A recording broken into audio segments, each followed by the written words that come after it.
All right, let's talk about a popular option strategy called the wheel. Now I know, it sounds kind of complex, but I promise you, we're going to break it down with a super simple analogy. If you can imagine running a small shop, you can absolutely understand the wheel. So, let's jump right in. This right here, this is the whole game. Seriously, if you can just wrap your head around this one idea, getting paid to agree to buy something, and then getting paid again to agree to sell it, then you've already got the entire intuition behind the wheel strategy down. It's that simple. Okay, so that's the fancy technical definition. A repeatable cycle of cash-secured puts and covered calls. Yeah, sounds a little dry, doesn't it? Don't worry about it. We are sticking with our shop analogy. All you need to remember is that cycle. You sell a promise to buy, and then you sell a promise to sell. So let's make this tangible. For the next few minutes, forget about being traders. You and I, we're shopkeepers. And we're going to see how every single technical part of this strategy has a really simple, real-world counterpart in our little business. This slide breaks down our two main tools. Selling a cash-secured put, that's just getting paid a fee to agree to stock an item in your shop, but only if the price is right. And a covered call? Think of that as getting paid another little fee, just to put a price tag on that item once you have it on your shelf. Simple, right? Okay, let's get into step one and see how this actually works. Before we can sell anything, we gotta get some inventory. But we're smart shopkeepers, you and I. We're not just gonna buy stuff randomly. We're gonna get paid to be thoughtful about it.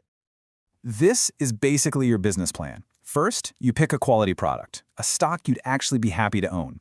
Second, you decide on the wholesale price you're truly willing to pay for it. Then, you sell that cash-secured put, which is really just a formal promise to a supplier that says, hey, if your product hits my target price, I'll buy it.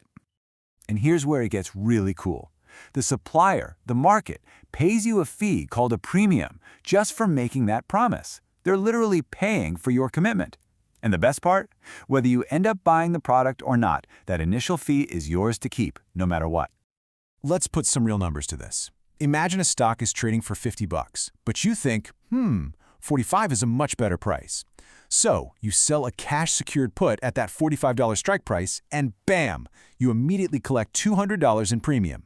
Now, to make this promise, you do have to set aside or secure the $4,500 you'd need to buy 100 shares if that price drops. So what happens if the stock price does fall below your $45 target? Well, your promise gets called in. This is called assignment, and it just means you now have to follow through and buy those 100 shares at 45 bucks each. Your inventory has just arrived. But, and this is the absolute key, you paid $4,500, right? But you already pocketed that $200 premium. So your real effective cost for this inventory isn't $4,500, it's $4,300. That's 43 bucks a share. You just got your product at a discount before it even hit the shelves. All right, our inventory is officially on the shelves. Now what? We don't just let it sit there collecting dust. It's time for step 2. Get paid again, this time to put a price tag on it and get it ready to sell for a profit. This is where the covered call comes in. I want you to think of this like a customer paying you a small, non-refundable reservation fee. They're saying, hey, I want the right to buy that product from you later, but only if the price goes up to a certain level. And just for giving them that right, you get paid another premium, right here, right now. So let's continue our example. Remember, your effective cost is $43 a share. You decide you'd be perfectly happy to sell it for $50 a share. So you sell a covered call with a $50 strike price, and boom, you collect another 150 bucks in cash. And this just shows you the power of the wheel in action. That new $150 premium lowers your cost even more. You started at a $45 purchase price. The first premium took you down to $43, and now this second premium brings your total cost basis all the way down to just $41.50 a share. Incredible! So what happens next? Well, there are really only two ways this can go. If the stock price stays below 50 bucks, the customer's reservation just expires. You keep their $150 fee, and you get to keep your inventory to try again. But if the stock price shoots up past 50, they exercise their right. Your shares get called away. You sell them for $50 each, making a nice profit, and you still get to keep that $150 fee. You win either way. Okay, so we've looked at both halves of the strategy.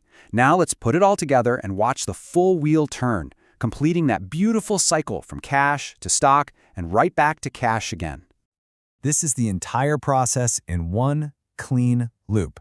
You sell a put and get paid to wait for your price. You get assigned and acquire your inventory at a discount. You sell a call and get paid again while you hold it. Your shares get sold at your target price. And once that happens, you're right back at the beginning, ready to do it all over again. A full rotation is complete. The product has left the store, you've realized your profit, and all your capital is back in the cash register. You're now completely free to look for the next opportunity, maybe on the same stock, maybe on a different one. The wheel is ready for another spin. So, our little shopkeeper business model sounds pretty amazing, doesn't it? But, and this is important, no strategy is perfect. Now we've got to talk about the most crucial part, understanding when this business thrives and when it can get you into some serious trouble. So the biggest strength is that it's a system. It forces you to have a disciplined plan for getting in and getting out, which really helps take emotion off the table. It's designed to create a steady stream of income from those premiums, and it works like a charm in markets that are just kind of flat or chopping sideways. But, and this is a big but, it has some major weaknesses. If a stock just goes to the moon, your shares get sold at that price you agreed on, and you miss out on all those extra profits. And even worse, if a stock crashes, you're forced to buy it on the way down, and that small premium you collected isn't going to do much to protect you from some pretty big losses. So if you take away one thing, let it be this. The wheel is a specific tool for a specific job. It is built for calm, oscillating markets. It is not a magic bullet. In markets that are ripping higher or falling fast, other strategies are going to work way better, and the wheel can either hold you back or really hurt you. And of course, I have to be crystal clear about this. This is for educational purposes only. This is not financial, tax, or legal advice. Options trading involves a very significant amount of risk, and it is absolutely not for everyone. Please always do your own homework. So I'll leave you with this final thought.